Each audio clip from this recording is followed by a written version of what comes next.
What is going on, everybody? It is Wednesday, and you know what that means. It is Lineman Life Live. We do appreciate y'all for being here with us tonight. Make sure you hit that like button and subscribe if you haven't already done so. If you're new to the channel, new to the live stream, welcome on in. We are here. Got my co-hosts, Urinating Tree and 5 Point Vids, as we do per usual on our Wednesday weekly prediction streams. How you guys doing? Doing good, man. How have you been? Oh, shoot. My speakers. What's going on? Oh, speakers? What's going on with that? Trying to figure something out. Yeah, I hate when that happens. And this is how we start off the show. Technical difficulties. You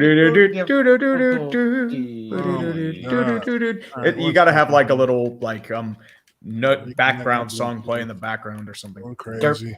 Derpity derp derp. Nah, that was last year. This year, I don't know. What would the derp song be played for? I don't know. The derp is always reserved for the Giants. I mean, it's just maybe. I mean, it could be for the Mets. I mean, it could be for Washington or Tampa. Dude, Tampa derped hard. More than derp, dude. They derped. They bad. Tom Brady looking a little washed. It's more than Brady. It's that entire team. Shit's always something, huh? Something's always fucking with me. All right. Turn that off. Turn that back on. All right. Boom. There we go. All right. We're good. You guys can good? hear me, right? I can They're hear good. Yep. The Germans? Okay. Germans are coming, right? Yes. All right. So, welcome in. Sorry about that, folks. We are back. Welcome in. Make sure you hit that like button if you haven't already done so. We're going to get into our predictions as usual, but also we're going to talk a little bit about a couple of headlines that have been bouncing around in the court of public opinion. First and foremost, because everybody's talking about it, so I felt like, hey, we might as well do a little quick, quick chopping it up session on the Kanye West situation. Now, everybody knows what the situation is with Kanye West. Everybody has seen it. Everybody has heard it. But there's a little twist that kind of got added here in the last few hours. Our boy Kanye decided he was going to go to Skechers. Kanye West showed up unannounced. Yeah. Yeah. To Skechers headquarters in wake of Adidas fallout. Now, and also, oddly enough, I got on an Adidas hoodie. So, hey, shout out Adidas. They made, they did the right thing. So, like we talked about before the show started, we're not trying to do no deep dive into the politics of this or any of that shit. What it boils down for me is I'm kind of clowning on the fact that he went to Skechers, because to me, there were so many people online on Twitter who talked about how this was going to be some grand plan for Kanye to free himself from his overlords and start his own own thing and make his own money. And no, it's not the case, because the very next day he shows up to Skechers to try and get a shoe deal. And I see somebody in here says, where's Justin? Justin he's not with us tonight. He's out of town. He will be back with us next week. But I just wanted to go through this article because I thought this was hilarious real quick, because it just shows that, when you fuck around, you find out. You find out. And this is the perfect example for people who think that they're, you think you're hot shit, but there's always somebody who's a little bit hotter. Go ahead. No, the funny thing to me is so Skechers is owned by the Greenbergs. So yes, they're Jewish family. They're a Jewish family, and they were like, "Get the fuck off of our property." Yeah, they're like, "Get the fuck out of here." Well, if it means anything, yay, we would all be booted out too if we tried to promote a shoe uninvited. Yeah, I couldn't walk in there. You got in the doors at least. Yeah, to buy shoes. Like they'd be like, "Wait a minute, you're here to buy shoes? We'll let you in." Well, but here's the thing: we need a dumpster fire / Lineman Life shoe. Like, what would that look like? Like it would just. I think for me as a Knicks fan, the shoe should always just be covered in shit. Like you just step in shit everywhere you go. Like, quite frankly, it would probably be better if you just have a dumpster. And then just have like a fire decal just flame up on the sides. There's your dumpster fire shoe. Ooh-wee. Dumpster fire. So you should probably put, I mean, if you're going to incorporate Lineman Life, you have a dumpster shoe with a fire decal on the side and a hamburger decal on the other side. So they know it's Lineman. We're the eaters. Yes. You guys eat the calories.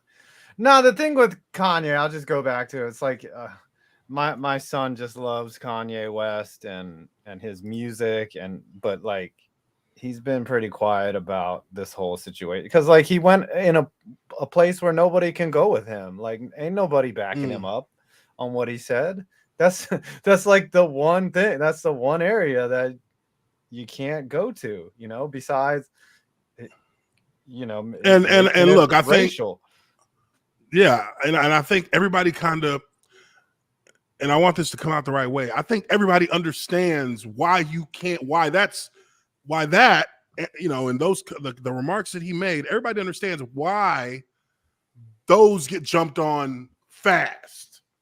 Because in the last 100 years, we've seen what happens when they don't get jumped on. Actually, not even 100, look, thousands. 80 years. Man. Well, in our modern time, we've already seen extreme results when people go that far in their rabbit hole and just become obsessed with this notion that these people are trying to do this to you or do that to you, and it's just because they're a certain ethnic group. That's why they're doing it, just because they're the ethnic group. And I mean, as a black person, there were some small truths that I think Kanye did put out there into the air that get lost in all of the shit he was saying when it pertains to, black people. And and to an extent, I agreed with him in those small instances where it didn't have anything to do with Jewish folks. It just had to do with our condition. Right. You got to isolate some comments, sometimes. Exactly. But even at that, Kanye himself said that slavery was a choice. And that's where a lot of black folks were like, yeah, they were like, it was your fault you got captured as a prisoner of war. You could have jumped off the ships. Yeah, it was a choice. Yeah, you could have run away. You could have ran to Canada. And for me, look, I ain't listened to Kanye since 808 Heartbreaks and Watch the Throne. I haven't listened to him because I just kind of, I feel like regardless of how good you are as an artist, unless you are, in my opinion, unless you're Tupac, I'm not going to be listening to you for decades on decades.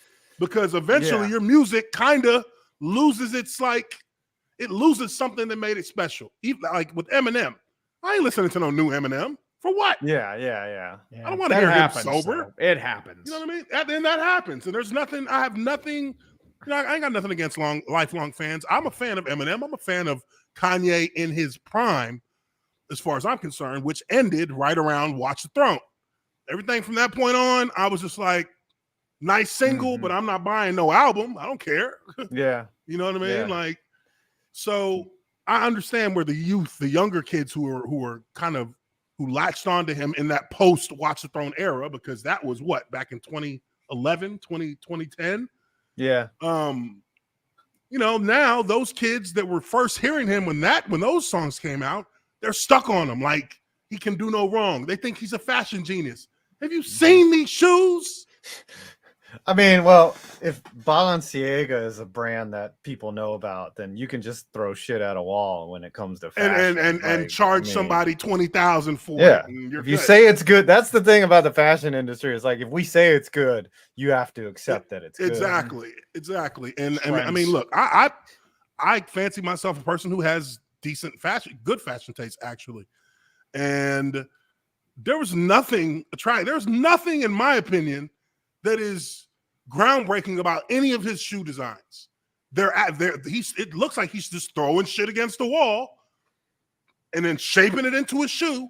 And then people will pay. People bought that shit. People bought that shit up. What? It's about status. I mean, yeah, it's about standards, and it's about if people are gonna buy it, people are gonna keep making them. So you know what? I'm like, this motherfucker people are gonna buy for the brand.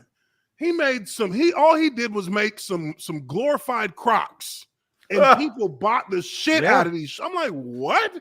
These shoes are garbage. They're Crocs. He's learning about branding. How the brand is a concept. It's not about the product. He thought he was. You can get a shoe anywhere. You can actually like I would wear Crocs because they're comfortable as shit. But you get ridiculed for wearing them, and so I don't buy Crocs. But objectively, the shoes are great. Yep. Quick question though, Favre. Do you wear them with socks or without socks? Oh God, this is huge. Depends on like how funky your feet are. Like if you got some nasty feet, like I'm not a great foot guy. So like I would prefer to wear the socks. Honestly, you're a dork. I hate people who wear socks with sandals. Yeah, you never wear socks with sandals. That's one of the biggest. I'm not gonna do that in public, but you got the slides on you. Like if you're gonna change into cleats or something, you're gonna have the slides on with your socks on. I'm not going out in public. You know what's worse than that though is wearing your pajamas in public. I don't need to see that. Oh, dude, everyone wears pajamas in public now. I mean, but you just acting like you just not trying. Acting like it's cool to not try to look good. Well, you look like a bum. So I don't want to be around you. You know what? If I didn't care if I cared less what other people think about me, I'd probably wear pajamas in public. Like I'm 90% of the time I'm in pajamas. Yeah, I mean, most of the time, like I sleep in shorts and a t-shirt, and I usually go out in shorts and a t-shirt. Uche and Tree, you ever have a day? You ever have an entire day where you just don't leave the house? Yeah. Oh yeah, I've had multiple days where I don't leave the crib. Usually when I'm working on shit like this. No, I usually force myself to get out to the gym. Same here. I'll hit the gym. But I'm talking about like forcing yourself to just walk out the front door so you can get some vitamin D from the sun. Yeah. I'll tell you something, Tree, too. When you get a HelloFresh sponsorship and you don't even have to go out for groceries, you're just like, oh, yeah, we're not leaving. Oh, I'm a lazy piece of shit. 2, 3, yeah. We'll sleep. And then you realize, oh, wait, I actually got one of these today. Shit. Yeah. You got to But anyways, the Kanye thing, like I said, I really just wanted to kind of point out how, when you fuck around and you think when you think you're the smartest person in the room because you have the most money, well, that can get shut down real quick. This cat went from almost $2 billion net worth to now 400 million. Net worth don't mean shit. And it don't mean nothing. That's just because you're a musician in your catalog. And I mean, and the fact that you're with Kim Kardashian, so you have some investments with her. That's the only thing that's keeping you looking like you're fresh. But I mean, that has to hurt. That has to hurt. Yeah, I don't care how, because his ego. Look, I watched a couple of his the podcasts. I watched the one with Lex Friedman, and who else did I watch? That was the one that I watched in its entirety. And I mean, it was astonishing to me to see how much of a narcissist he is. Mm-hmm. He is a narcissist in an extreme form. And his number one priority, the biggest plate of armor that he wears over his personality is that he must have the highest title. He wants to be accepted into that billionaire boys club, like the real one. Right. So But you could just be Meek Mill and just hang out with a billionaire. I mean, and that's even better because you just learn from them, and and they'll throw you a couple bones here and there. Yeah, that's like going to all the frat parties without being in the frat. That's but I mean, at the end of the day, it's Ye though. But the comp, like if you think about it, he's kind of like AB. If you think about it, has to be the center of attention, has to be the greatest. Kind of self-sabotages himself in a lot of ways. Immense talent. Yeah, but has no excuse. Has no excuse. How many times was he? Did he suffer a TB? Well, I guess he broke his jaw right in that car accident. Maybe that's what set him off. Maybe he has traumatic brain injury from that car accident that has never been diagnosed. Who knows? Probably from a Kardashian marriage. I don't know. Yeah, it's hanging around the Kardashians will make you dumber. I know hanging around them will ruin your life, and it appears even through proxy. At least he got some of that juju. They are spiders. They will eat the men. Pete Davidson seems to be handling it well though, because Reggie Bush like spiraled into a depression after. Like, is her vagina so good that she like? Because everyone that's been with her has been ruined. There's no way. Yeah, Lamar Odom. There's no pussy in this world that will make you like OD on shit in a brothel outside of Vegas. That was Lamar. Who was that? That was Lamar. No, that was Odom, Chloe though. That was the. It's the Kardashian. It's the Kardashian thing. Lamar Tristan Thompson's kind of fallen off since he's been with the Kardashians. Chris Humphries. Chris Humphries. That was the only reason he was known. Contested the divorce. Yeah, he played in the NBA, and he's more known for marrying Kim for a month. Yeah, the only thing was he was in that trade for KD and Paul Pierce and marrying a Kardashian. That's the only reason people know who Chris Humphries is. Mm-hmm. That's crazy, man. It's just like bad juju because that's a manufactured dynasty that's been manufactured off of like nefarious kind of like actions to manufacture their popularity and their wealth. And they are like extreme capitalists. Everything they do is about the money. Mm-hmm. And Kanye idolized that from afar while she was with Chris Humphries, because as soon as they broke up, this motherfucker was literally like just came up the front door like, hey, I'm Kanye. With a bouquet of money. Just like, you know what I mean? Like, will help your career. And just like, I mean, and the worst thing is that she had kids with him, and she fucked him after they had kids. Like he started cracking after the kids situation. So while everybody else got out of the relationship before they got like legally like chiseled into the ground, he ain't got nowhere to go. And I mean, part of me at first was like, maybe he did this shit so that he can get all his assets liquidated. So when they get divorced, maybe it's like a self-sabotage, and he's like, I'm gonna not let that bitch take my money. But I doubt it though, because that's what it feels like to me. That would be 8D. But I know that's not what happened. Yeah.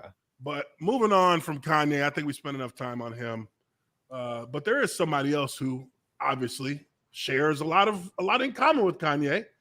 And I mean, I saw this on the internet, and I was like, yo, this dude is gonna get himself killed. That's AB. That is AB. Because look at this. Mm-hmm. Like, dude, you don't do this. What are you doing? Yeah. Does he have help doing this, or is he doing this all by himself? Look that at looks the quality like he of this designed shit. It. I mean, some of the memes, it seems like he's getting some help with. I mean, because I said this fool gonna fuck around and find out. That's me right there. Because, dude, what are you doing? This is like a cardinal rule in all things team related. Period. You don't even. This is like, I'm not saying that this is anything that this means they did anything, but dude, what are you saying with this? Mm-hmm. And also that the guy who took the picture could technically file a lawsuit, or the person who owns that copyright, because he probably didn't use permission to use that photo on his T-shirt. That's right. That's right. Yeah. But it's like, yo, this is too far. AB stayed in Brady's house, so Giselle would naturally, like, he probably turned on the charm when he was there. So Giselle probably just thinks he's a cool dude, like a cool dude, right? But look at what he's doing with that. That's what I'm saying. Yeah, he's taking what's probably an innocent her, congratulating him, giving him a hug, and he's making. I mean, come on, bro. We know what kind of guy he is. Yeah, we've seen the video, so we know that this is a shot across the bow at Tom Brady. If I was Tom Brady, shit, I hire an assassin. Fuck him. Robert Kraft will help you bury it. Tom's worrying about playing football. He just laughs at AB. He's like, man, that guy's he's just laughing. I mean, he gave him a shot. What else does he have to do? I tried to help you, motherfucker. Yeah. I tried. You can't help the helpless. But see, that kind of thing right there, that would make me furious though if I was Tom Brady, because it's like, yo, I did all this for you, and this is what you're gonna, this is how you respond. You don't fuck with someone's girl. You do not. You don't even think about the wives. Don't do that. Yeah. That's a license to kill. There was a story of the Detroit Tigers about 10 years ago. Avisail Garcia, former prospect of the Detroit Tigers, did a little band chicken wow with Prince Fielder's wife. And then Prince Fielder and Avisail Garcia had a couple big fights in the locker room because of it. And then Avisail Garcia had to get traded because of it. So you're gone. That's how it happens. People, you know what? I don't know. I might be breaking this to the world if I say this story. I think I might have told y'all before. Maybe Peyton Manning. What? Didn't he have like a bunch of threesomes or something with his wife? Look, man, no, that ain't even it. This is what happened, and I know this because, damn, I can't dry snitch. I know somebody who was on the team, and this is the story he told me. He said that Peyton Manning, remember when they had the quarterback from Wisconsin? What's his last name? He was the backup for Indy when they won the Super Bowl. Painter? No, it was before Painter. I know what you're thinking of. I can't think of it. I think it's like Scolio or Scorio or fuck. Let me take a look. Jim Sorgi. Boom. Sorgi. Jim Sorgi. Okay. Oh my God. You gotta refer to you gotta be cryptic in this story though. So I do. Yeah. Okay, so let me just say, I mean, there's no way. There's no way. An alleged story. I heard an alleged story. I don't know this to be 100% true, but I know that the person who told me this is a trustworthy individual. And they didn't tell me this as, they just told it to me as just some crazy story. So the story is that there is a known pattern of QB1 at this time going out and just having belligerent nights when he chooses to. And in these belligerent nights, he usually would go with QB2. And they would do a double date. And one of the tactics that QB1 would use is that he would get his significant other as belligerently drunk as possible, and then have his QB2 run wingman and get her out of the building to take her home with his significant other so he could have his free time to roam. And he would do his roaming. Now, one particular night, with this tactic in motion, both the couples had actually booked rooms at the hotels at a hotel downtown, so that they didn't need to worry about driving. They could just go to the hotel, then boom, come back, move on the next day. Mm-hmm. So the strategy that QB1 has been using, of course, as usual, he uses again. But this time, he suggests that QB2's spouse should stay with him and keep him company at the pub. That we'll just call it the pub. So QB2 goes to take QB1's significant other home. And when he comes back, QB1 is nowhere to be found. Wow. With significant other. And QB2's, yes. So QB2 then, after, getting no response via text, getting no response via phone, he decides to just go ahead, and call it a night and go to the hotel. He gets to the hotel. He has a key to QB1's hotel room. QB1 doesn't know this. QB2 keys in to QB1's room,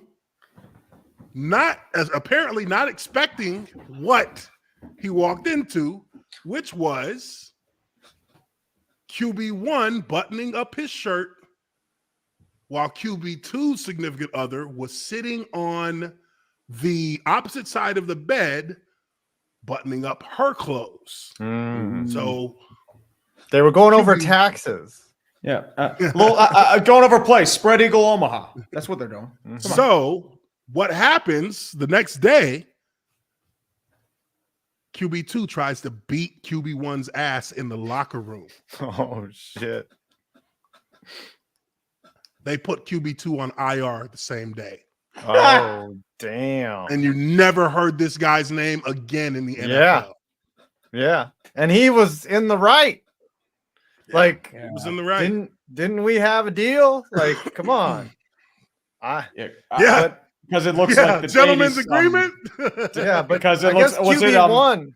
QB1. Not saying names. Was it 2009? Because I found the PR where he was placed on IR. Yes, that was it. Yeah, that was it. That's it.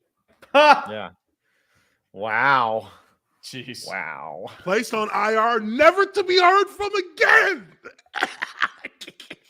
Not even a notice that he was cut. You wouldn't even have known.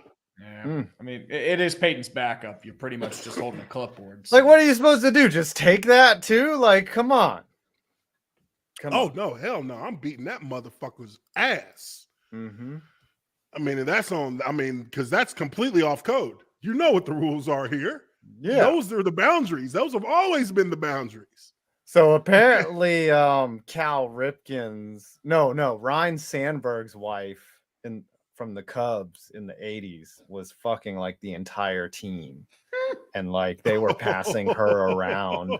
And this is like well known. This is not like speculation you don't have to talk in code. It's like apparently she was like a freak. Yep, released March 5. Gone on the after first the season. Hey, you know what that March 5 is? In 2010, that was the first day of the NFL New Year. So they got rid of him the moment they could. Yep. Damn. Now That's I know crazy, this, right? I know this other story. So there was this guy, Jeff Smoker, who went to Michigan State. Yeah, number one prospect out of high school. So he was making it as a backup with the Rams. Like he was doing balling really well. But he had gotten cut from some other squad before that. And he had called the coach I think he was I think that was he an Eagle? Detroit. I think it was Detroit. Something. So whatever his first team was, they cut him. And then like he had made it like it was his second year, and he was right up against his pension. Like all he had to do was make it the next year. And he got drunk and called his old coach up and was like, yo, you said I would never be shit. I'm now 3 years into the league. He's like, fuck you. Like, he's had all these like choice words. Like you're not going to be, you're going to regret that you cut me. Next year, that coach is hired in St. Louis. Fuck. And he is insta-cut. Jeff Smoker never played in the league. Like, not only was he cut, fired, and set out, like he was blacklisted, and they were like, don't nobody fucking pick his ass up for that shit. Hey, and he passed away. He passed away, didn't he? No, Jeff Smoker. No, he's still alive. He's still alive. Yeah. Wait, apparently passed away. There was a Michigan State quarterback that passed away, I believe, right? Apparently Smoker lives in Michigan and lives up to his last name. That's what I heard. Hey, I mean, that might be a happy life.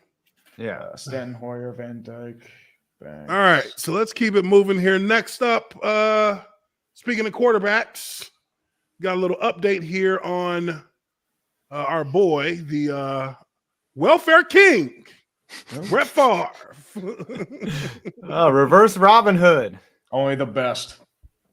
Welfare King. Copperfit removes Brett Favre from website amid welfare scandal. Says following the release of text messages from Brett Favre that appear to show he received state welfare funding from former Mississippi Governor Phil Bryant to build a new volleyball facility at the University of Southern Miss. Some of the brands the former NFL quarterback worked with dropped him. Companies such as SiriusXM and ESPN Milwaukee distanced themselves from Favre. However, one brand continued to show their advertisements using Favre Copperfit. But as of Wednesday, Copperfit has removed photos and references to Favre from its website. Per Front Office Sports. The quarterback was previously featured on an individual page on the website, but it has been taken down. However, Copperfit hasn't yet removed Favre's name or likeness from its Instagram or YouTube accounts. The company has not commented on its relationship with the Pro Football Hall of Famer since deleting Favre from its website. A month ago, Copperfit backed Favre despite the welfare scandal. See, ain't this the shit? This, there's no evidence. Well, that's how. Hey, listen. There's evidence. It's just, is it the right kind of evidence? Right. When like we talked about earlier, when you in the billionaires club, when you hang with those people, when you're in that tower, get shielded. Yeah. You fuck Epstein could have beat the rap. You know what I'm saying? If they didn't take him out. If they didn't take him out. If he didn't have like diamond tier names on it in his book, he would have been able to beat it. But he had some diamond tier names in his book. And they're not even taking a chance. That's why nobody's releasing that info. That's why we never heard about the Jelaine trial. They'd be getting away with murder, literally. Well, that's money. Money's the ultimate privilege, baby. Right. You have money, you can get away with anything you want. You can write the laws, even. I mean, they do write the laws. That's what these lobbyists do. Exactly. They write the laws because they got the money. Baby. Shit, it ain't the politicians coming up with the ideas for the laws. Shit. Yeah. If they did, they might actually do their job the right way. We need a law to make fucking killing people legal again. Actually, that would be a good idea. That would solve a lot of Twitter battles. Yeah, I don't think, like Copperfit, like that motherfucker Favre sold. Like, you ain't heard of Copperfit before Brett Favre, sorry. Never. Ass. Fucking never. Did those cheesy ass commercials. Like, he made them millions, maybe even billions. So, like, they're like, hey, Brett, let's let this cool off for a while, all right? Let's let it blow over. Nah, it ain't blow over, son. It's 3 years. It's almost 2.5 years later, and it's still going. They like all he had to do was just play flag football with a bunch of middle-aged men. What a shame. Set the Edge. He did like a really good video on the whole situation. Like, y'all should check that out if you ever get a chance. It's really good. Oh yeah. Check it out on Set the Edge. They did a good video on Brett Favre. If somebody can find that. One of my mods find that link. You can throw it up in there. But Copperfit initially said Copperfit has worked with Brett Favre for nearly 9 years. He has always acted honorably, and we know him to be a very decent man. See, that's such a stupid thing to say. A decent man. When someone's accusing him of stealing from poor people. Like I said. I said, he printed them money. Yeah. All he has to do is go on a 5-year retirement tour, just stretch it out, get a few extra bucks, and then go join another rival a few years down the road. That's always the problem for Brett Favre is this. If the FBI has to get involved in investigating him again, because I don't think the FBI has investigated him. They only talked to him and asked him questions. But if the FBI gets involved investigating him, they will run that to completion. There's really not no buying them off. They're like 1989 Terminator. Like, the motherfucker they got a one-way track, and that is from charges to conviction. And they are 97% conviction rate. They don't miss. So that's where his problem comes in. And I think these other people who were giving him the money, they pled guilty and agreed to cooperate. Yeah. So they're going to be asking about him, and they're going to be compelled to give up all the info they got. That's why the texts are coming out. But anyways, Welfare King is potentially lost one of his sponsors. We'll keep an eye out to see how this progresses. I mean, that to me should be one of the biggest stories in sports because it's such an egregious affront to society itself. It's not even like, I mean, yeah, we're talking about Kanye West here, but this Brett Favre shit, to me, that's much bigger. That's a much bigger story because he's actually, I mean, I guess it's something that we haven't seen before in the political realm, but for somebody who's supposed to be in a position of, I guess, esteem as an athlete, a Hall of Fame athlete like that, like, and to know the way he knows, and then to see how everything around him just kind of like enables those kind of actions. I mean, it's like, come on, dude, you got to be punished, because if it was me who did that, these motherfuckers would have taken no time to put me in the back of that damn cruiser and be like, yo, we got him. Yeah. Yeah. Ladies and gentlemen, we got him. You're going to steal from the poorest people, Uche? Get under the jail. Under the jail. Yeah, we will bury you alive and then pour your concrete over you. Exactly. This guy is being treated like the first son of the state. And when it gets exposed, motherfuckers literally turn their backs and be like, we don't see it. We don't see it. Which that's the part that pisses me off. That's just how I feel about that. But we'll keep it moving because we need to get into these picks. Let's get into our predictions. Oh, you want to talk results? I don't know. I don't think mine. I smoked y'all. I got 12 right. The only ones I missed were freaking gimmies. I picked Green Bay to beat Washington. Everybody picked that shit. And I picked Tampa to beat Carolina. Other than that, all other 12 games. Absolutely. I should have bet money. I got them all. Bet. I got 9. I got them all. I got 7. I didn't have a good week this week. I think smoked y'all. My problem was picking the damn Steelers to beat the Dolphins. That was the I did too. I thought there was going to be some BS. I mean, they would have won if they could. Some BS happened. Yeah, BS too. They dropped like 5 picks. Just call me 5 Stradamus. I got all of them right. I missed on New Orleans, Green Bay, Detroit, and Tampa. Damn.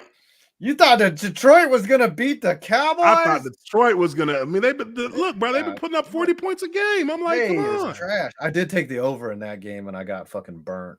Got burnt on that shit. My actual bets were crap. I might not bet for a while.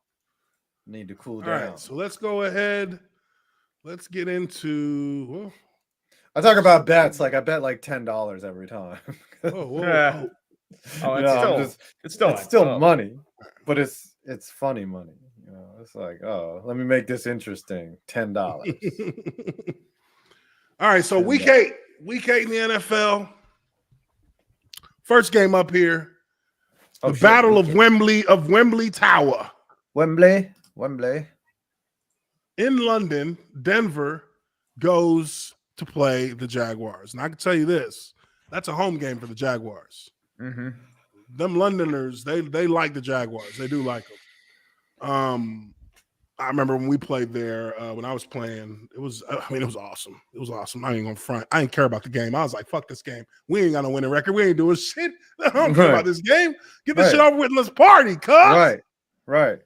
But you know people across the pond. So I got family out there. I know people out there. Shit. Like, I might actually be out there next year for a little bit, just on a little vacay. But Uche, come party with us. Come have a good time. Oh yeah.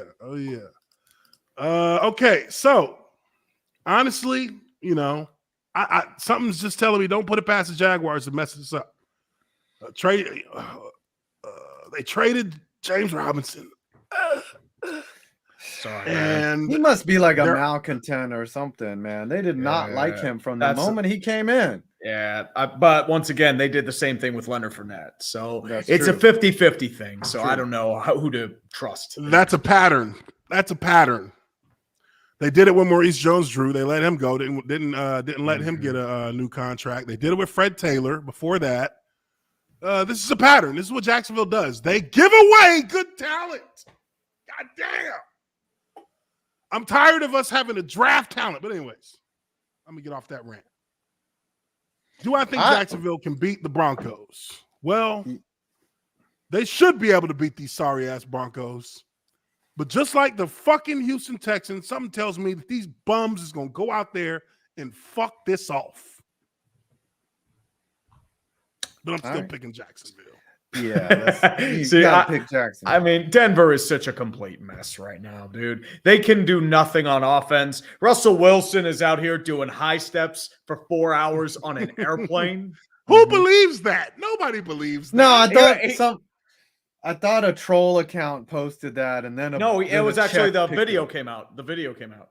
I've seen the video. There's video of that shit. Yes, let me find it. Now I get it. Now I understand why nobody likes this motherfucker. Because I would hate him for that. I'd be like, bro, dude, I'm trying to nap, bro. Doing? Right. First off, you're fucking like 50,000 feet in the air.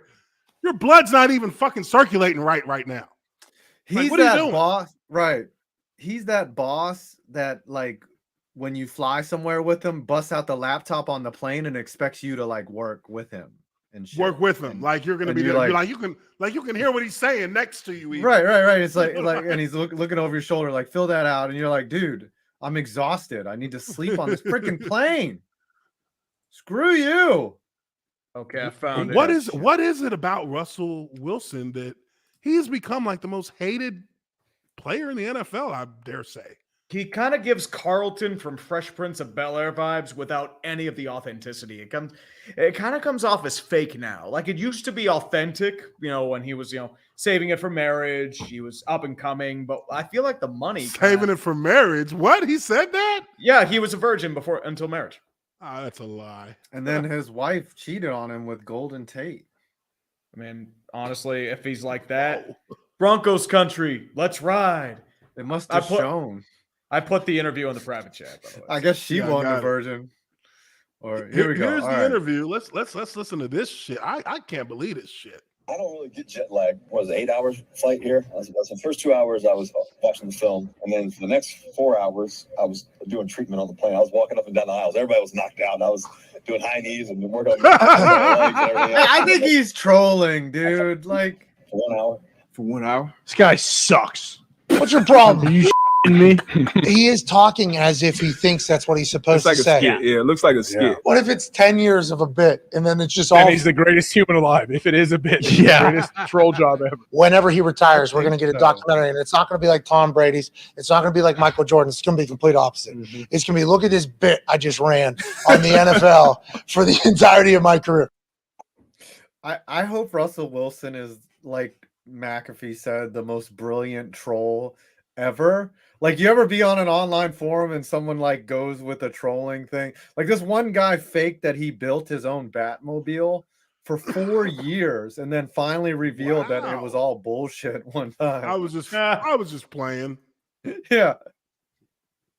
Anyways, mean, Jags are gonna win because Denver can't move the ball, dude, and the Jags can score. It's as simple as that.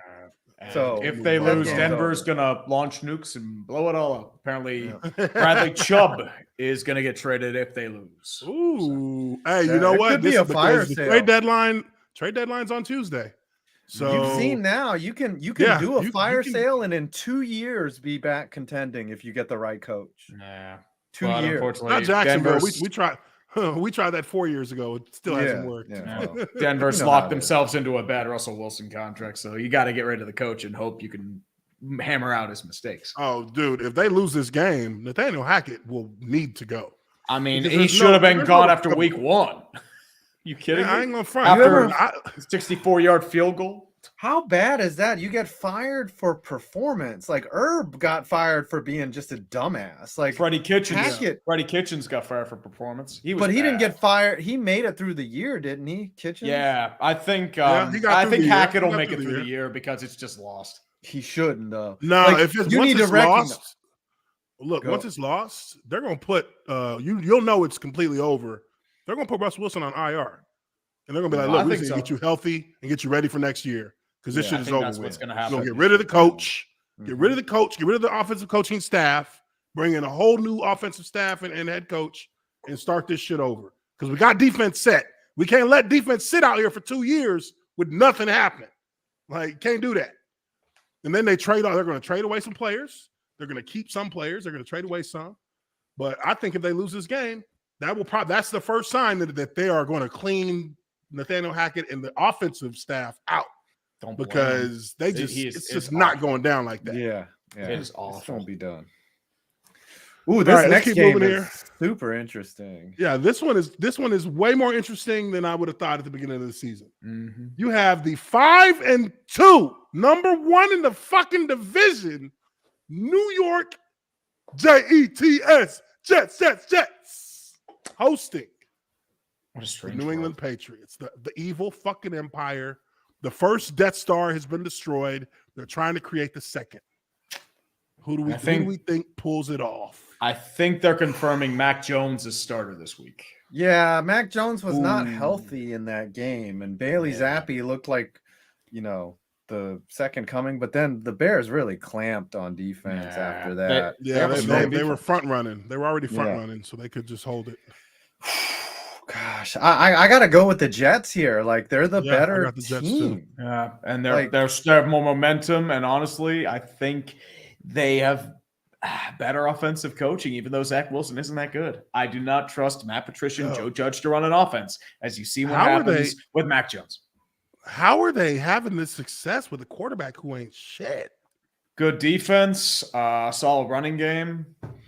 This could be the game though where Wilson plays like absolute doo-doo. I mean, we're all waiting on the 4-pick game. It's coming, right? So it's like a coin flip. I think the Jets win this. I think the way they win it is they're going to lean on their run game. Mm-hmm. They're going to lean on their run game. James Robinson is going to be there. He's already, he's with the team. I think they're going to give him a package of plays, and they're going to say, "Look, we're going to run these plays 50 times, cuz be ready." Michael Carter. They're going to run 30 times to try and win this game because you want to make this game a short game. You don't want to have it be a duel between quarterbacks because that's going to be a disaster. So you want to keep the clock moving, pick up 4 yards, 3 yards, 4 yards, and just keep that kind of momentum moving. Dink and dunk on the passes because you don't want this guy throwing the ball anywhere down up the hashes or you're asking for trouble. And just try and make it a 17-10 game, and that's your win. Yeah, that's how I would be going into this. We want this to feel like the game only lasted 3 quarters. Because we, and you can do that. You can do that. I mean, I remember my first year as a starter. We played against Indianapolis Colts, second game of the season. We literally had our entire offensive line out, quarterback out. We signed the dude off the streets on fucking Wednesday. He was starting on Sunday. We ran the ball 39 times, 40 times. And about 15 of those runs came on our last drive of the game, or our second to last drive, because we got the ball at the beginning of the third quarter, and we did not.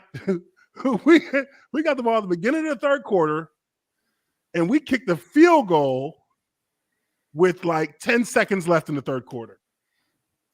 That's how long one drive was. Damn, not bad. You're like a clock killer in Madden.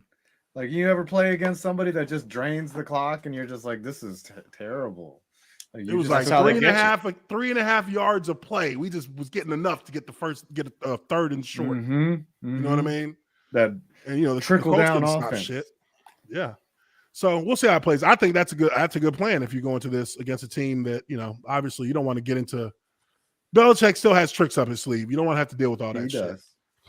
So let's keep moving here. Tennessee at Houston. I mean, I think it's pretty safe to say we're going Tennessee here. I think it's going to be close because honestly, I don't trust Tennessee. They didn't score a single offensive touchdown, but Houston's the tank of tanks. So probably Tennessee by like 3. Houston don't want to even win this game. So it does them no good to win this game. Yeah. There are 2 names on their mind, and it is Bryce Young. Yes. Yeah.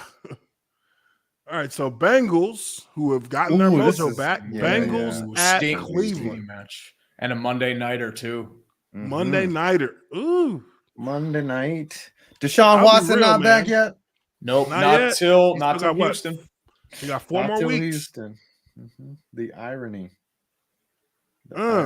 I mean, all you have to do is get them near 500, and they're not even close. This one's easy to call, man. Come on. Now. Yeah, I think Bengals are going to take. Yeah, they're going to take this shit quick. They're going to shit pipe them. The Bengals actually, I mean, they look pretty dangerous right now. Yeah, they got their mojo back. Next game up, Baltimore at Tampa. Tough one. I tell you, Stella don't got her groove over in Tampa. She's woo. You know what? So the question is, do you trust Baltimore with a double-digit lead or Tampa to even breathe properly? There's your question. Because both are pretty shitty right now. That's all I'm going to say. This feels like a ref bailout game. Like another, like, hey, Tom, we got your back type situation. I was going to pick Baltimore initially, but there's no way they just let Tom Brady get down like that. So I'm going to actually go the opposite and pick Brady. I'm going to pick Baltimore because, I mean, I don't trust Tampa's offense enough to actually take advantage of Baltimore's, like, porous defense that gives up yards in chunks. I don't trust Tampa, but I will never bet against Tom Brady having – I won't put money down saying that Tom Brady will have 2 bad weeks in a row. I think that's something that even at 40, what is he, 45? 45. I still don't think that's something that he is going to. That's not a first that I think that is going to happen, especially at home against Baltimore. That's going to be a hard sell that he's going to fuck it off again. I'm going to go with Tampa. I think Tampa's going to pull it. Baltimore is untrustworthy. They almost gave it away last week. Like they literally were about to serve up another fucking meltdown. Yeah. So that's why it's defense, this team will get tightened up for this week, especially. Their defense has been out of sorts the last few weeks. Yeah, they have. That's what concerns me. And they're going up against Lamar, not PJ Walker. Yeah, that's true. God damn, yeah. And PJ Walker did as good as he did in the XFL against that defense. And they're going to be without, I think, Sean Murphy Bunting. I think they're going to be without Carlton Davis. And I think they may be without, Cameron Bray. But still, Russell Gage. But still, a bit of their secondary is going to be out. I mean, I hear that, but something just tells me Tom Brady's going to have them ready to play after losing to the Panthers of all teams. I mean, you're literally the locale of the week just because you lost to the Panthers. In humiliating fashion. Like you didn't even compete with them. The team we've been making jokes about for 3 years. Mm-hmm. Yeah. Yeah, he's not going to allow that to happen again for a second week. And I mean, Baltimore, while they started this year as a contender, do we really believe that they're going to hold out and be able to topple Cincinnati? Nah. Wild card at best. Best hope could be a wild card. All right, let's keep moving here. So we got Tree going for Baltimore and me and 5 going with Tampa on that. Yep. So next we got Las Vegas at New Orleans. Oh, this is a shit pile of a game. This is a tough one to call, but I know who I'm picking. I'm pretty confident that I'm going with the Raiders in this. The Raiders have momentum in the win that they got last week. Josh Jacobs is the answer. So I think that they're going to continue to follow that path. They're going to be running the ball heavy, getting him out in the open field. New Orleans is so battered at the quarterback position. They don't really have – I mean, Andy Dalton is he is what he is. He's going to give you a couple good throws that might give you a score, but you can guarantee he's going to balance that out with an interception or fumble.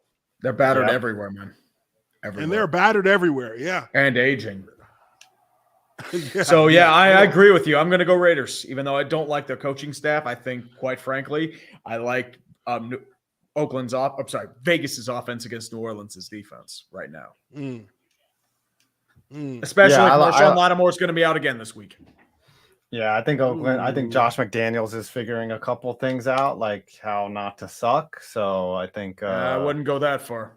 I think the Raiders take this one too. Yeah, good. There we go. Consensus.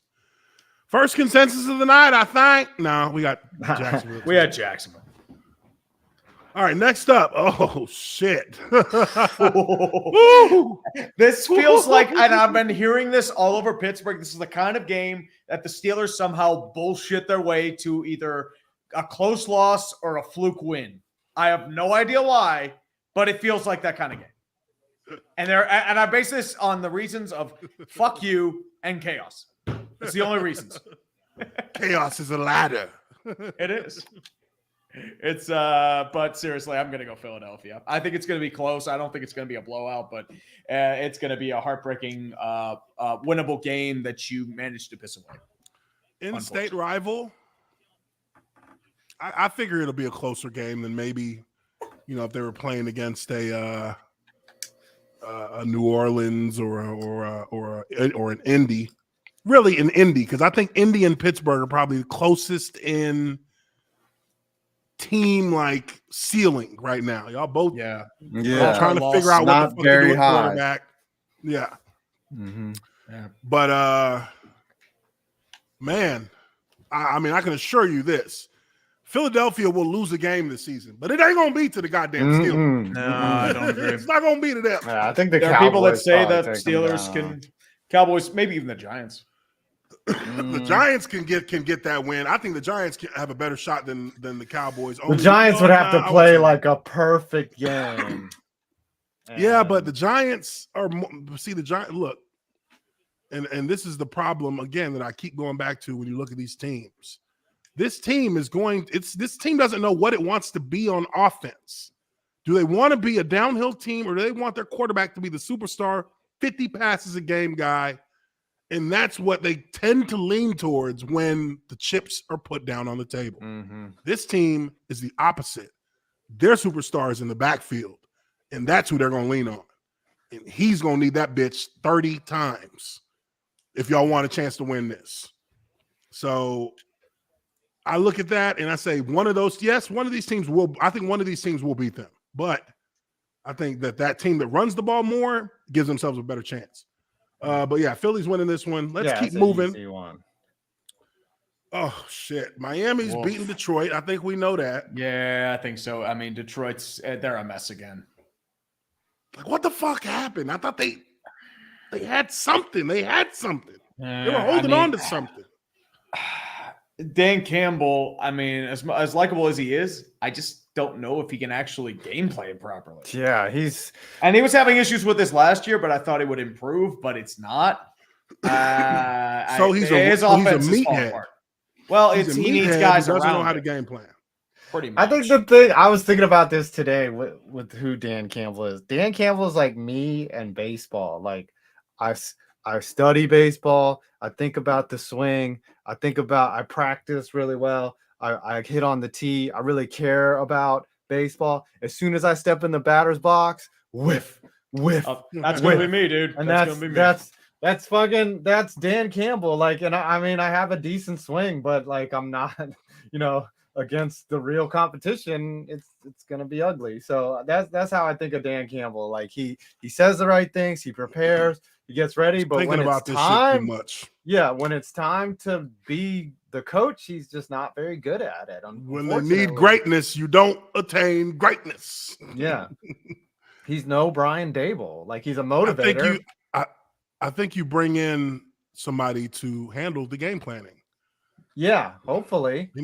I mean, does he call the plays? He calls the plays? I don't think so. Well, he knows football too. That's the other thing, right? It's like yeah, but there's something that when you know football, when you understand like philosophy of football, and then the I guess the X's and O's side of it. Yeah. It don't translate sometimes is what you say. It doesn't always translate because you have to know what X beats what O. Mm-hmm. And I don't even have a full grasp on that. Yeah. That's the hard part of football, is understanding what packages actually defeat these defenses. And there are variables too in that situation where a there are certain variables package of X can beat O, but O usually beats X. There's always those packages too.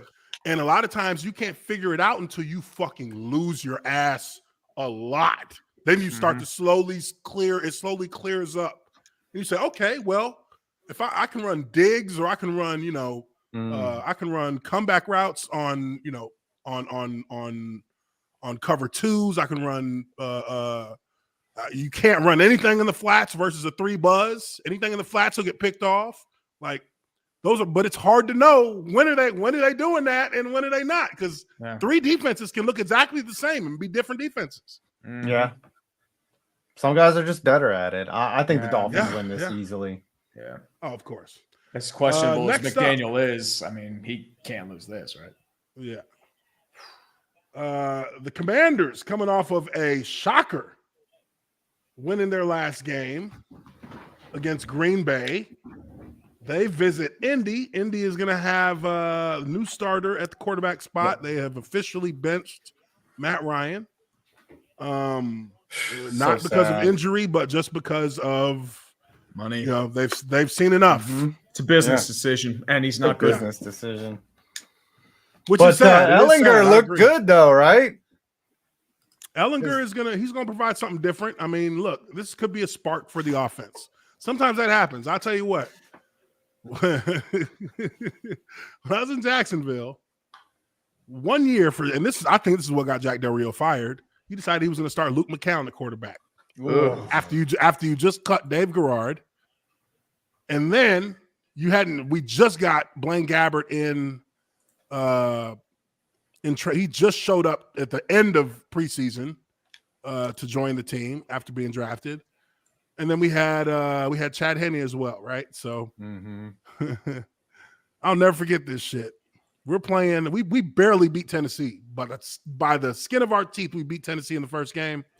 Second game, we go to New York to play the Jets. This cat throws three pick sixes in a row. Like, I'm talking about pick six, kick return, pick six, kick return, pick six, kick return. And it's like, yo, get this guy the fuck off this field. What is he doing? So, Blaine Gabbert comes in, and even though we knew that this cat he didn't even call the fucking play right. Yeah, when he came in the huddle. Yeah. Even though he didn't call it right, there was just a different energy. So we actually started picking up a little bit of yardage. We started moving down the field. And because he brought just a different energy, like to him, there's no pressure. It's like, motherfucker, we ain't winning. House money. House money. It's house money. I'm throwing this bitch wherever. I don't even know what route you're running. If you're open, right. He was just reading the play. Like, he had no idea. Everyone was That's the kind of energy that this young quarterback with the Colts is going to be able to bring, because he's got some athleticism. He'll be able to maneuver with that weak O-line.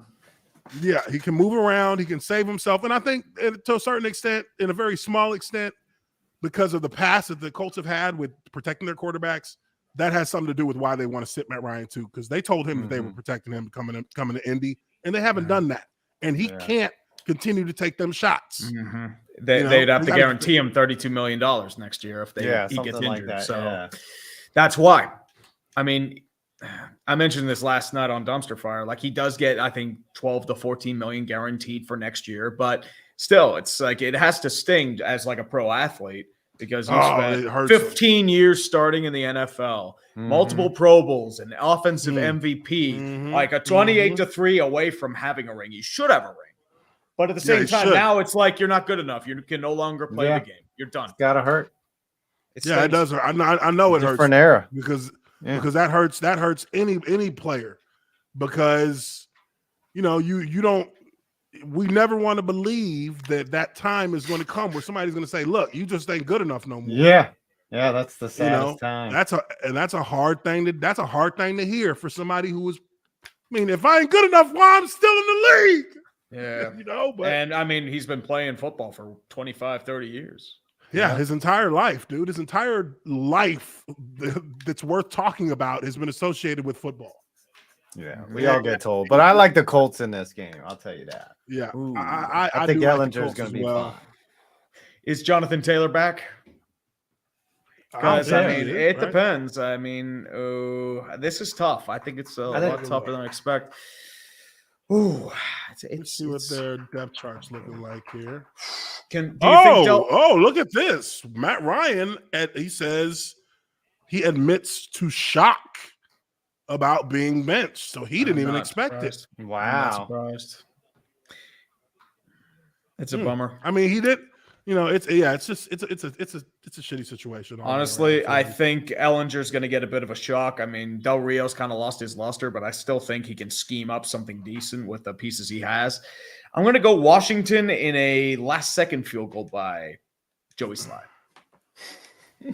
Jonathan. Joey Sly. Yep. A 25-yarder. Nothing ambitious. All right, so I'm going with the Colts on this one. I think they can pull it out. We'll see how it plays out. I mean, you can't write off Washington. They did actually beat Green Bay last week, which okay. And Heineke's got some dog in him. Yeah, he's got some. Heineke, like I said, he brought that energy that Wentz didn't have. So, Green Bay going into Buffalo. Look, I'll tell you this about Buffalo Stadium. You're not going to have a problem hearing there. Their stadium is so outdated that they can't get loud. They can't even get loud. It doesn't get loud there. It never gets loud there. Even when they try to be loud, it's not loud. Yeah. So, that's why they agreed to build that new stadium. I think it's. Are they building a dome? No. It's open air, but it's super nice. Oh, no, it's not a dome. Kind of like SoFi, I think. Yeah. So you can host Green Bay at Buffalo. No, they'll never host a Super Bowl. Now Tennessee's building a dome. I know that. Mm-hmm. Well, Tennessee's building a retract. It's not a dome. It's like a SoFi-ish dome. A SoFi-ish roof that sits like over the top, but it's still open. Yeah, it looks like a condo complex. Yeah, it does. It really looks like a new age apartment, like condo. Yeah, it's like luxury apartments from the Tennessee Titans, going for $5,000 a month. I would be shocked if these guys were within 10 points of Buffalo this week. It's not. They're off the tracks right now. Their offense is a hot mess. They're off the tracks. I mean, Aaron Rodgers is already throwing dudes under the bus. He's turning into the leader of men. Some of these motherfuckers need to stop getting reps. I mean, like you, because you're not doing well either, buddy. Yeah, it's the best team in the NFL that they're up against. Like, no wonder it's gonna get smoked. Yeah, they're gonna get stomped. They're gonna get shit stomped by 3 scores. They're gonna get their shit pushed in. It's gonna be at least a 2-score game. They'll get to 3 at the end of the game, right before it ends. Next up, the Bears, the fucking Bears, coming off, I think, a couple of wins in a row now. I think 2 or 3. I think. Two actually, wait. They lost against Washington, so they won. They're one. Okay, so 2 out of their last 3. Yeah, but they're getting smoked here. Come on now. Yeah, I don't. I hate the Cowboys, more talented than New England. They should be able to whoop their ass. And Chicago is a strong defense, but do you trust Fields to do it? This ain't the year where Dallas drops those games that they should win. Like, they're gonna win those games that they should win. It seems that way. Yeah. I think. I mean, their defense is still playing pretty good ball. I mean, they're playing really good ball. Yeah. So Parsons is going to be. I feel like he's front runner for defensive player of the year right now. Mm-hmm. Yeah. That's scary. He's balling, man. He's really scary. And Chicago's offensive line isn't really known for being stout. Oh, they're trash. They're paper mache trash. Yeah. But so we're consensus on that. Let's keep moving here. Vikings hosting the Cardinals. I kind of feel like the Vikings is going to stomp these cats too. Maybe not stomp them because they got D-Hop back now. This helps them. Yeah. But Arizona starts too cold, so you got to go. They take too long to get going, and the Vikings are a well put together good team. I said it in the offseason, man. Best offseason move: Mike Zimmer getting fired, and now you're seeing why. They're playing with a fire and like a sort of a step that they didn't have. Playing with that pep, that pep in their step. Yep. Yeah, O'Connell seems like a good coach, man. He's not Mike Zimmer. That's all he needs to be. Okay, I mean, you got to give him some credit, though. Give him some credit. I will, because he's not doing being Mike Zimmer. Yeah, it's gonna be a long day for Arizona, and I mean you can already see the wheels are starting to fall off of them. Even while they were winning against the Saints, Kyler Murray yelling at and Kingsbury like just he snaps on Kingsbury. Kingsbury kept his cool because if it was me, I might have slapped that nigga right there on the fucking field. Like, who the fuck is you talking to, young man? I mean, Kyler needs some good structure in his team. Kingsbury, you know what I mean? You gotta have somebody who's gonna put that fucking fear of God in him real quick. Yeah, he needs a father figure. I mean, he's got a father figure. It's Call of Duty Modern Warfare 2. Yeah, right. Shit. He over there checking his damn his kill death ratio in between fucking series and stuff. He's adjusting his loadout. Yeah. You know what I mean? Call on of his Duty phone. Mobile. You know what I mean? It's like, oh, they just downloaded Rust. Yeah. I mean, like, hey, if he completes 3 passes, he flows a UAV radar, so he knows where every defender is in his helmet. Yeah. All right. I got next Vikings up, all day. we almost through these. Next up, we got Carolina at Atlanta. Ooh, interesting matchup. I feel like you gotta be if you're an Atlanta fan, which I like the Falcons. I'm a fan, I'll say. You gotta feel pretty good about how the team is.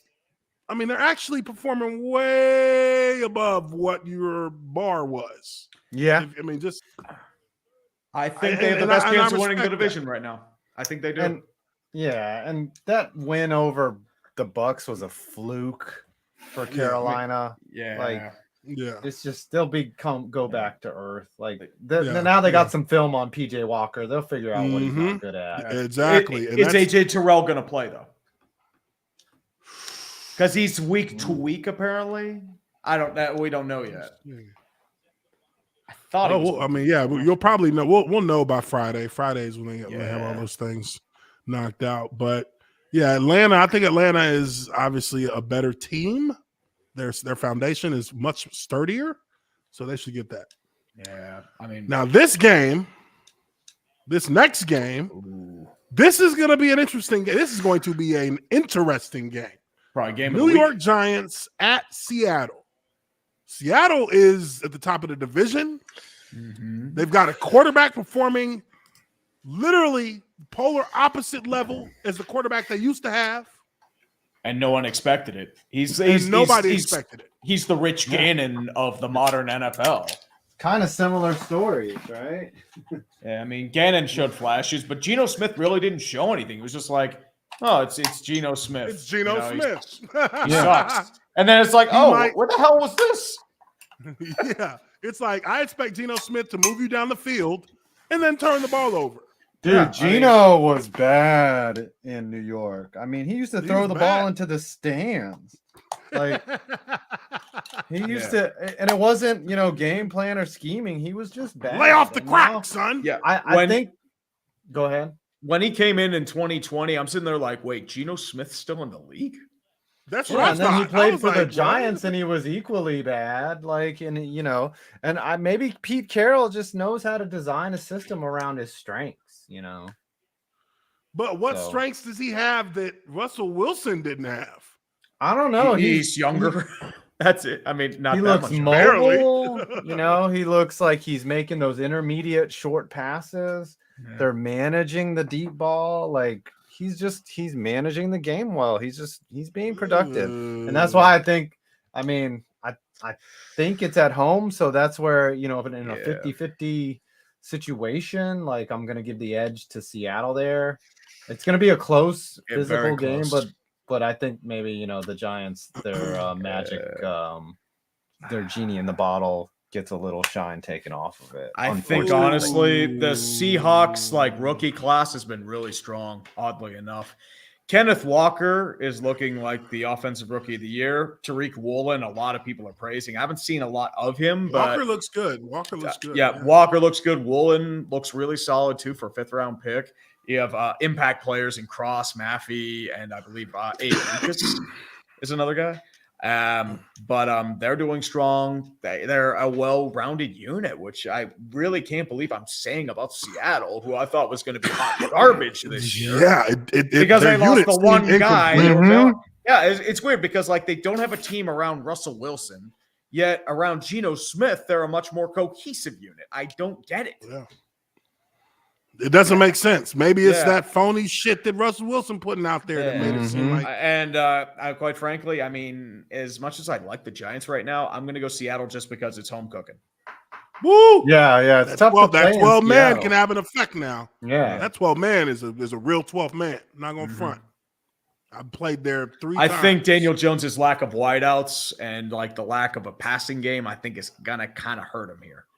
I think Tony, like, he must be done for the season. Like, he's not even bothering to show up. Like, it's a shame.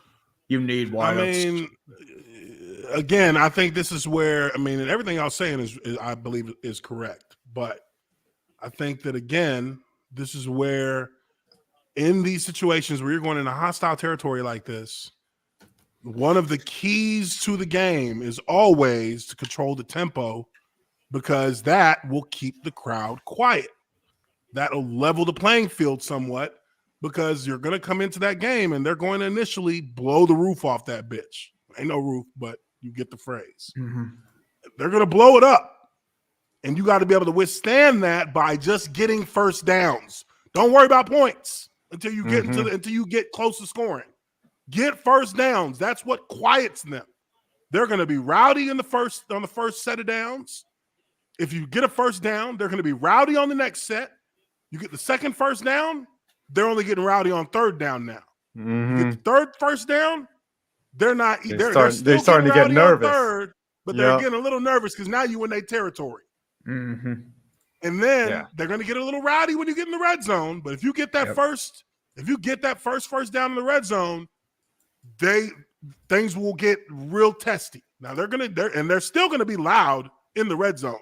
But it's not going to be the same it's not going to be the same snowball effect as if you go 3 and out. And they know that they got to you. And then you come back again and go 3 and out again.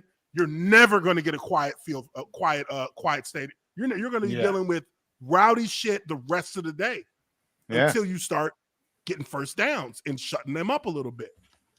So I think New York is a team that can do that, because you got a quarterback that can run for 100 yards, and you got a running back that can run for 100 yards. And that is hard to defend against, because when they both can be versatile enough to get yards as runners, you don't necessarily need to put the ball in the air a whole lot, unless you're giving it to big targets or running screens or running quick outs or running quick 7 routes, things like that, where you can get the guy the ball on a timing route and you don't have to read the coverage and beat the coverage. I think that's the key to the game for them. You don't want to put yourself in a position where you're asking Daniel Jones to read a cover 4 or a cover 3 buzz and throw into it and anticipate his receiver coming open. You don't want that. No. You don't want him doing that.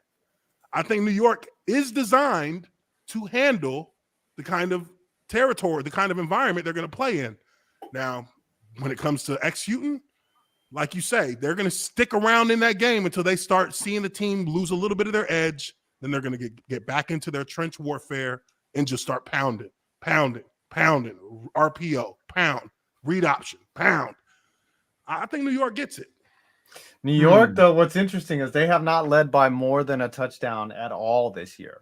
Not one. Because they're a fourth quarter team. Yeah. If they're within 10 built to play points tight. in the fourth, they're built to play in tight games. That's it. They're not built to blow you out, which is really the only way you beat I won't say the only way. I'll say the most consistent way to beat a team like New York is you have to get up 2 or 3 scores early, and then you have to keep it. You have to maintain. Well, that's what the Cowboys did for sure. Yeah. They got him and they wrestled them down, and the Giants came back and was in that game. But they don't have it. But they're not built. They're not exactly. They're not built to overcome more than 14 points. They can't do it. Yeah. No team is. I mean, come on. Yeah, no team is. Maybe the Chiefs. Well, Chiefs. The Chiefs did that an entire postseason. They did that in 10 minutes. I still think that the Seahawks. Yeah. But if you've taken Giants, like I'll root for you. I'm going with the Giants. I'm not jumping off of a moving train. They're a train right now. I think either or can win. I just like which one do you like? Yeah, of course. All right. So last game up, we got San Fran at LA. LA was on the bye last week. So San Fran, hard loss that they had to swallow last week. Hard loss. It's a blowout loss. Yes. I don't really know. I don't really have a projection for these 49ers because it seems like, you know, they're not in bad sorts or anything, but they haven't actually I feel like they haven't put everything together. They're not really good enough. I think they were really pushing for Trey Lance. Yeah. They committed to him. And, yeah. And now they got to go back to Jimmy G. And he did get you to a conference championship, but you did that in spite of Jimmy G. Yeah. To an extent, yes. Yes, they did. I just like the Rams coming off a bye. That's the only part I like. So I feel like the Rams are in fucking coasted mode.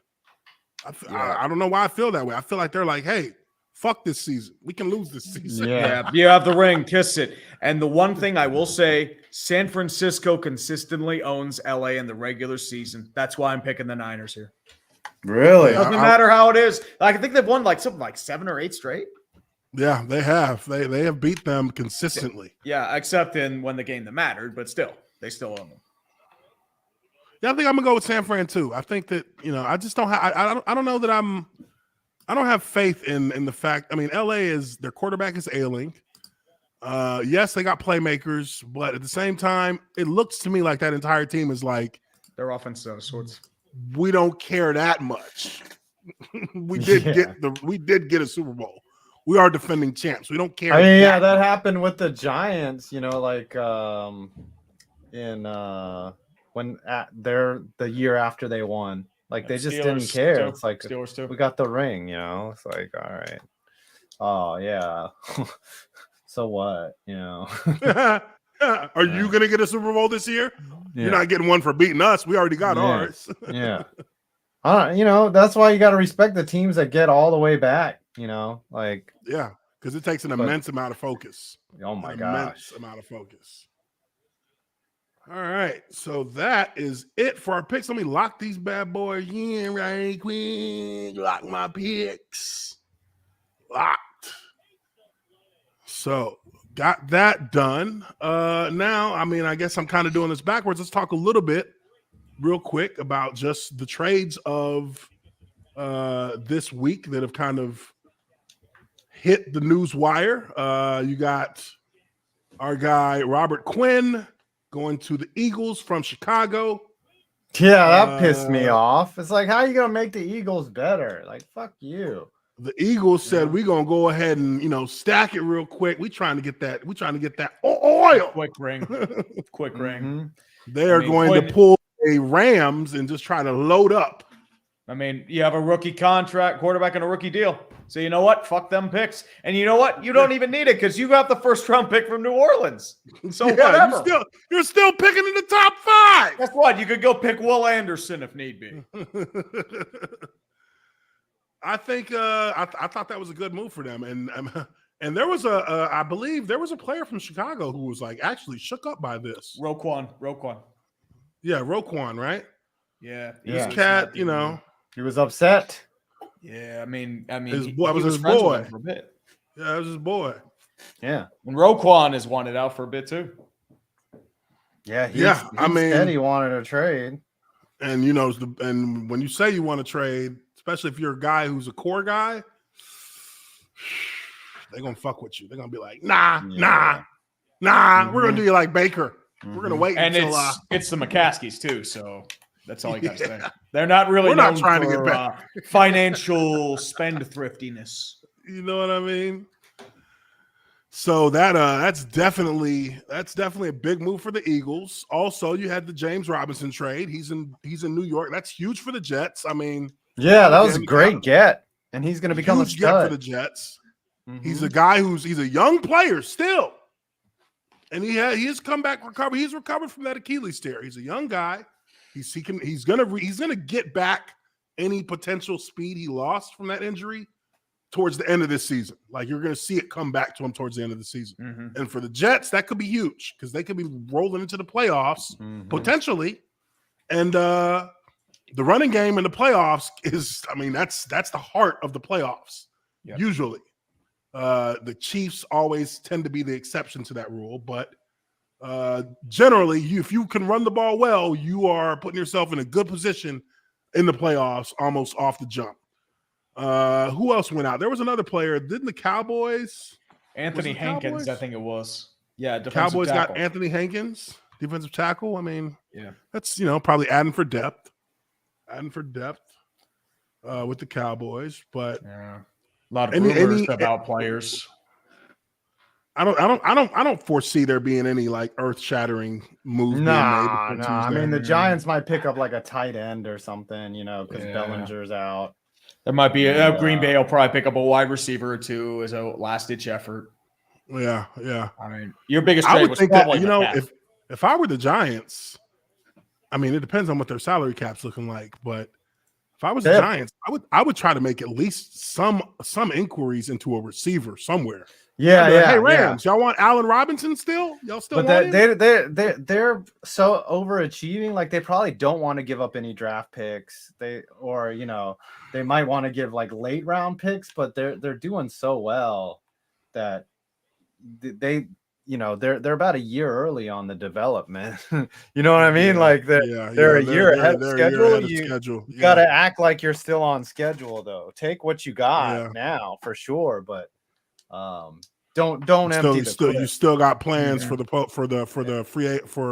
off season, right? And it's not like they're winning games by 10 points, like and dominating teams. They're barely winning these games, so you just got to be cautious with that. I think they might pick up, and sometimes a lot of teams, they just stand pat, like they don't do anything, and you're fine with that. So I know. I mean, it's only the Jaguars, but I know we rarely ever made trades during the season.